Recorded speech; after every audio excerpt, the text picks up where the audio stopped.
இந்தாங்க என் ஜாதகம். ஒரு நல்ல பொண்ணு கிடைக்குமான்னு சொல்லுங்க. உங்களை பத்தி கேள்விப்பட்டிருக்கேன். கல்யாணம் ஆகாதவங்க எல்லாம் உங்களை கொண்டாந்து ஜாதகத்தை கொடுத்தா டப்பு டப்பு டப்பு டப்புன்னு கல்யாணம் ஆயிரலாம்ல. பேரு கல்யாண சுந்தரம். ஆமாங்க. அப்பா பேரு ஆறுமுகம். ஆமா. அம்மா பேரு முனியம்மா. கரெக்டா சொன்னீங்க. அக்கா ஒருத்தர் இருக்காங்க. ஆமா. வயசு 47. கரெக்டா சொன்னீங்க. பேரு காயத்ரி. அக்காவுக்கு ஒரு மகன் இருக்கான். ஆமா. பேரு கௌதம். கௌதம் கௌதம். வயசு 27. ஆமா ஆமா 27. உன் வீட்டு விலாசம் சொல்றேன் கேட்டுக்கோ. சொல்லுங்கயா. 3வது குறுக்கு தெரு, லேக் ஏரியா, பல்லூர் கோட்டம், எதிர்ப்புறம். ஆமா ஆமா ஆமா. Door number. ஐயோ. பழசு 13, புதுசு 32. ஆமாங்க. மேல சொல்றேன் கேட்டுக்கோ. சொல்லுங்க சொல்லுங்க. போன வாரம் ரேஷன் கடையில 5 கிலோ பாமாயில், ஆமா 5 கிலோ ரவை, 3 கிலோ சீனி வாங்கியிருக்க. ஆஹா அடாடா ஐயா, நீங்க என்னையா ஜோசியர்?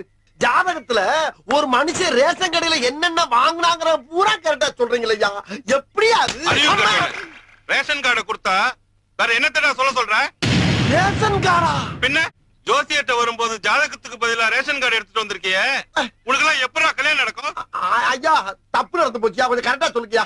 உனக்கு மட்டும் இல்லடா, உன் மூஞ்ச பார்த்து சொல்றேன், உன் ஏரியாவில் இருக்க எவனுக்குமே கல்யாணம் நடக்காது.